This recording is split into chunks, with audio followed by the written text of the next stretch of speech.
Mayong hapon, Negros. Ini ang Digicast Negros X. Ang napulo ka mga nagapanguna nga balita sa Negros ang amon igadulong sa inyo. Updin niyo kami via Facebook, YouTube, kag sa Kika Channel 11. Kag mabatian naman kami sa radio station nga FM Bacolod 91.1. Kag yari ng top 10 nga mga balita sa Negros subong adlaw. 41 ka mga business permits ginpangbawi bagod na isyu na bisan kulang sa clearance. Pamuno sa BPLO ginpangayuan sang patag. Kawayan LGU nagaplano magdeklarar sang state of calamity kung maglala pagid ang epekto sang El Nino. Katapos ang rescue group sa Imamaylan City patay matapos maglikaw sa nagtabok nga ido. Pawikan nga natrap sa tangkop ginbalik sa baybayon sang Valladolid. Kag sa good vibes, bata kag tigulang ma-enjoy sa farm resort sa tripping ni Roming. Kag nursing student nagbulig sa nalipungan nga tawo sa isa ka event sa Baganihan. Initaran sa Digicast Negros X. Sa number 10,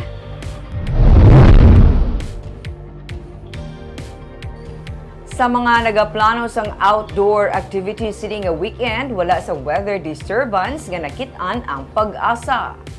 Ang northeast monsoon o kun ang hangin amihan na nagaapekto sa Luzon, samtang ang easterlies naman o kun ang mainit nga hangin halin sa Pacific Ocean ang nagaapekto naman sa Visayas. Ang isla sang Negros ang maka-eksperyensya sa magalumon nga kalangitan nga mayupod nga lapta-lapta nga pag-ulan kag pagpanaguob dala sang easterlies kag localized thunderstorms. Wala sang may na-monitor ang pag-asa nga weather disturbance sa gwa kag sa sulod sang Philippine Area of Responsibility.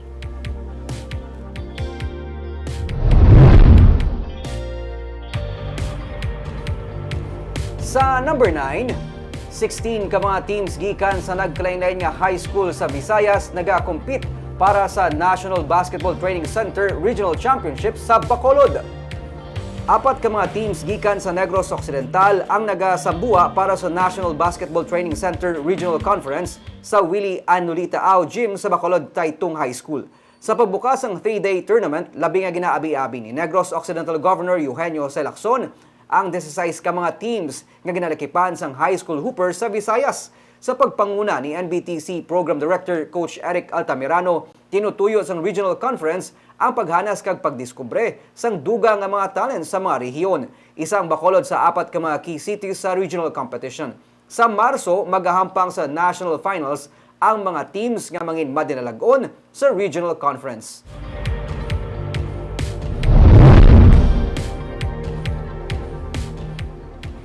Sa number 8, Commission on Population and Development Region 6 ang nagapaandam sa nagasaka nga teenage pregnancy sa Western Visayas. Negros Occidental naman ang may pinakataas nga adolescent live birth. Sa datos ng Philippine Statistics Authority, nagsaka sang 2022 ang na-record ng live birth sa mga adolescent mothers o kunang yadto nagapang edaron 19 anyos pa idalom. Sa amo nga datos suno sa Commission on Population and Development o kun CPD, 8,787 sa 89,901 nga total live birth o kun 9.77% mga adolescent mothers. Mas mataas sa 9.10% nga na-record sa 2020. Humalin 2020 tubtub sa 2022, nagsaka sa 77% naman ang adolescent live birth sa mga iloy nga nagapang edaron 15 anyos pa idalom sa rehiyon suno sa CPD. Sa mga probinsya sa Region 6, ang Negros Occidental ang nagapanguna sa adolescent live birth nga nag-record 3,305 suno sa CPD. Nagasunod ang Iloilo nga may 2,390 cases. Capiz, 973. Aklan nga may 694 cases. Antique, 555. Kag Guimaras nga may 232 cases. Sa highly urbanized cities naman, ang Iloilo nag-record ng 382 kag Bacolod 256 cases sang 2022. Nagapaandam ang CPD sa saka sang adolescent pregnancy kag nagaduso sang adolescent health and development sa kada LGU bilang kabahin sang localization strategy. Damlag pagin pahayag ni Negros Occidental Governor Eugenio Lacson nga ang teenage pregnancy ang ilang nga pungkuan sa mga local chief executive agud to mapanubo ini. Sa number 7,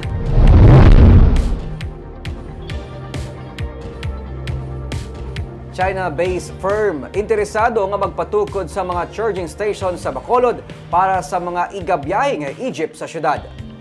Gin-road test na ang siyam ka mga bago nga Egypt nga ginaplano ibiyahe sa Fortune Town Central Market, Punta Taytay Central Market kag Shopping Libertad sa Bacolod. Duha sa mga una nga nagabot nga Egypt nga nagabalor sa 2.3 million pesos ang gindonate sa syudad. Temporaryo nga gina-recharge ang mga Egypt sa natukod nga charging station sa Bacolod City Government Center. Pero suno kay City Administrator Lucille Helvolea, may kumpanya na nga nagpalabot sang interes nga magpatukod sang charging stations sa pila ka mga strategic areas para sa italana nga rota sang Egypt. Ang pamunuan sang Jiangsu Fengshuan New Energy Power Corporation nga mong nagamanufacture sa mga Egypt, nagalaom nga masuguran sang China-based firm ang construction sa mga charging stations sa sini nga tuig. Iniantes pa man iga-deliver ang dugang nga mga Egypt units kag ang ginapaabot nga pagtukod nila sang manufacturing plant sa syudad. Kay eventually ma-put up gid man niya sang charging stations. Okay. So, pero kung para lang sa more on policy, di kwan, mas mabalaan ta kung diri sila nga nag-charge kung how often, how ano. So, gina-monitor na siya. Given 15 to 1 month. Kung ano, siyempre, on kwan naman commute in terms of traffic, commuters traffic, how many gin man naka-avail mo.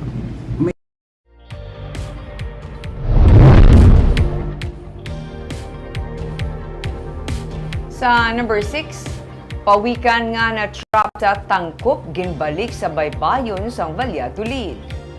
May female nga green sea turtle nga na-rescue ang Municipal Environment and Natural Resources Office sang Valladolid gikan sa tangkop sa baybayon sang Banwa. Ginusisa ni Rosendo Lopez Jr. sang sentro ang amo nga pawikan kun bala may mga pilas nagalaba ini sang 75 centimeters kag 80 centimeters ang kalaparon. Ginbutangan ini sang tag antes ginbalik sa baybay para ma-monitor ang iya sini nga ruta. Wala naman sa may nakita ang taga-sendro nga pila sa lawas ang pawikan, gani ini ang gilayon man nga ginbalik sa baybayon.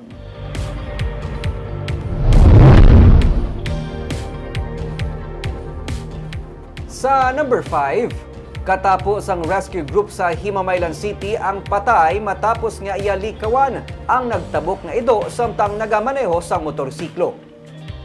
Patay si July Haruyan, 37 anyos kag katapos ang Himamaylan Rescue Team sang matumbang iya motorsiklo sa Barangay 2, siyudad sang Himamaylan sang Miyerkules. Sunod sa hepe sang Himamaylan City PNP nga si Police Lieutenant Colonel Anthony Grande, nagasakay ang biktima sa iya motorsiklo gikan sa Binalbagan padulong sa Kabangkalan. Paglabot sa lugar sa aksidente, hinali na lamang nga may nagtabok nga ido. Rason nga naginali man siya preno, agud hindi niya ini madalasa. Pero nadulaan siya sang kontrol sa motorsiklo, kag nalampos ang iya ulo sa semento, gani isang iya pagkaangkon sang serious head injury. Sunod kay Grande, gindala pa sa Governor Valeriano M. Gatuslao Memorial Hospital si Haruyan, apang ini ang ginbawian sang kabuhi.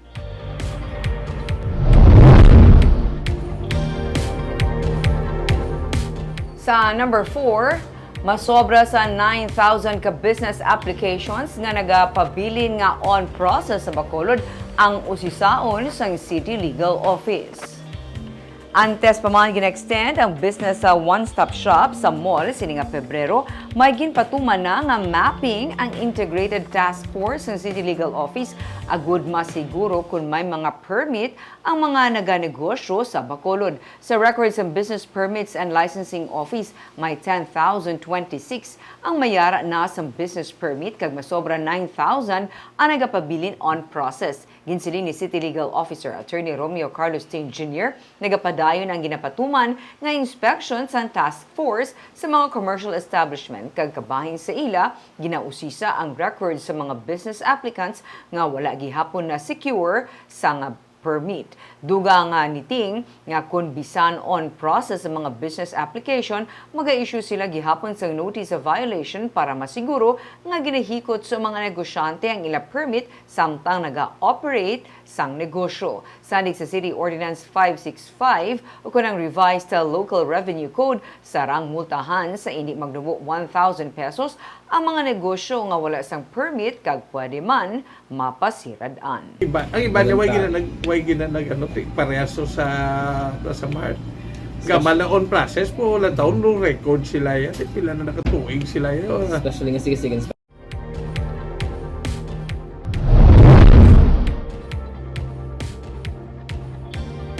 Sa number 3, ginaabi-abi kag ginakalipay sang pila ka mga grupo ang pag-release sang COMELEC sang withdrawal form para sa mga yadtong luyag magbawi isang ila pirma para sa People's Initiative para sa pagligwat sang konstitusyon.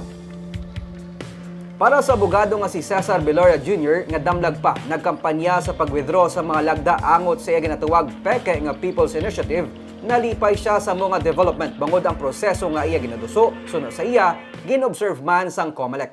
Suno kay Viloria, nagahulat siya sa isa ka centralized nga lihok para ma-facilitate ang withdrawal sa mga lagda karon nga may uniform na nga pormas kag ang kinahanglan iga-comply na lamang. Sa iyang nga bahin, naka-istorya na siya sa staff ni Senator Joel Villanueva kag nagapakig-angot naman sa staff ni Senador Amy Marcos. May 248,938,000 ka mga lagda ang nagasuporta sa People's Initiative. Ang tigayon nga nasubmit sa talatapan sang COMELEC gikan sa nagkalain-lain nga syudad kag banwa sa Negros Occidental. Sa Senate Committee Hearing on Electoral Forms and People's Initiative, ginsiling ni Senador Ronald De La Rosa nga mayara sang luyag mag-withdraw sang ilang lagda sa People's Initiative. Gani ang COMELEC para ma-record ang among mga manifestation ang nag-issue sang withdrawal form of signature and signature sheets / petition for People's Initiative. Nalipay kita, no, because of that, but of course ang ginabantayan lang naton kay despite sang form nga na mayara na note ang COMELEC nga nagambal nga this is not yet part no sang ilang resolution number 10635, hindi gyapon ni kabahin sang petition for initiative, and yet ma-issue lang sila sang form after na sang commitment sa COMELEC chairman no during the Senate hearing. Sa number 2,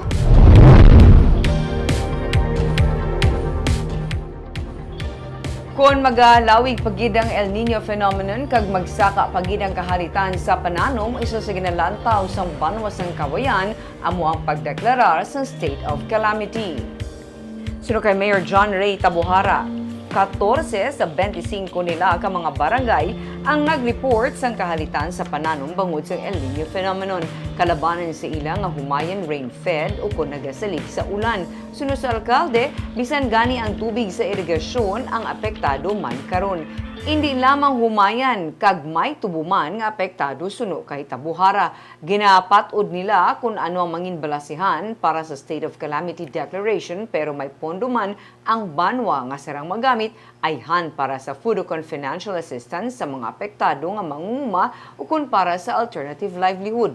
127 ka mangunguma ang apektado sa 126 ka hektarya sang pananom. 7.6 million pesos naman ang in-report sang Office of the Provincial Agriculturist nga kahalitan sa humayan sa kawayan. Kung magsigigit ang El Nino, ang init, basi consider namon nga mag-declare sa state of calamity. Given nga damat saka ang affected ni area diri sa Banwa sang Kawayan. May mountain area ta, may upper barangays ta, as well as ang coastal barangays. Mostly ni are alay humay kag tubo. Kag sa numero 1 sa mga balita sa Negros subong nga adlaw.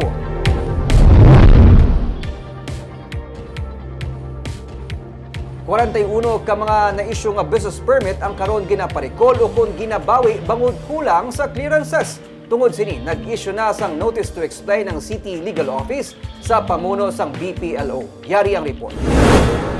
Natingala ang katapos ang Bureau of Fire Protection Bacolod nga sang nagligad lang nga bulan sang Enero. May mga commercial establishment nga na-issuehan na sang business permit sa Business One-Stop Shop sa mall nga wala na tagaan sang Fire Safety Inspection Certificate. Bot silingon, nakakuha na sila sang business permit bisan wala pa na-inspect kung safe bala sa sunog ang ilang nga opisina.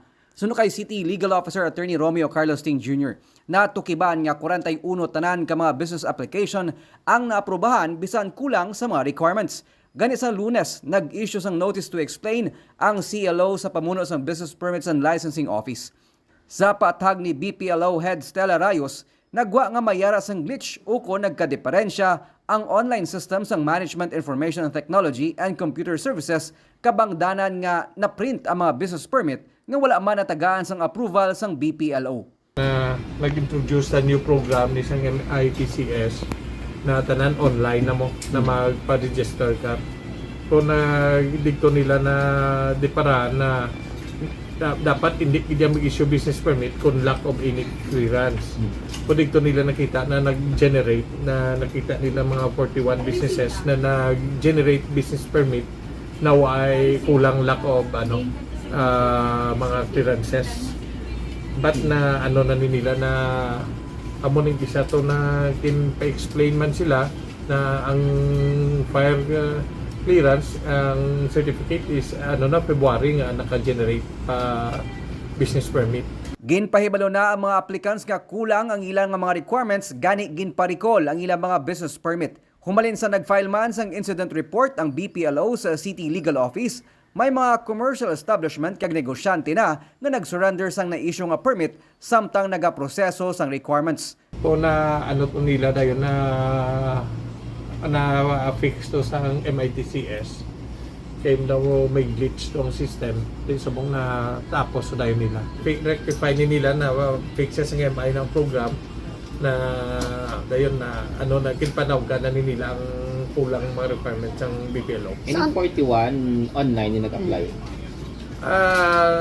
Ang una laban ni online sila tanan ni sila kiti why na nagbato na na amo ning bago na system dapat online ka magin.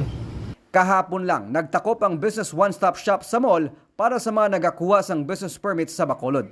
Sa records ng BPLO, may masobra 19,000 ang mga nakaparehistro kag may 10,026 na ang na-issuean sang business permit sa syudad. Nico Delfin para sa Digicast Negros.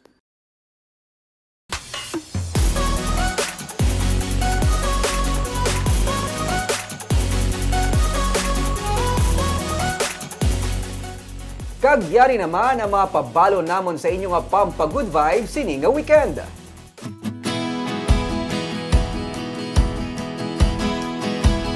Gusto bala mag-relax ang mami kag daddy, pati lolo kag lola at the same time maka-enjoy man ang kids? Inablang may matahom kamo nga view, kag matugnaw ang dapya sang hangin. Samtang naga-enjoy ang kabataan sa pag-slide-slide kag ang mga young at heart. Pwede man mag-enjoy ang mga may edad na sa mga rare nga mga cacti kag succulents nga collection sang owner sang farm resort. Inang aton lagawan boss sa tripping ni Ruming.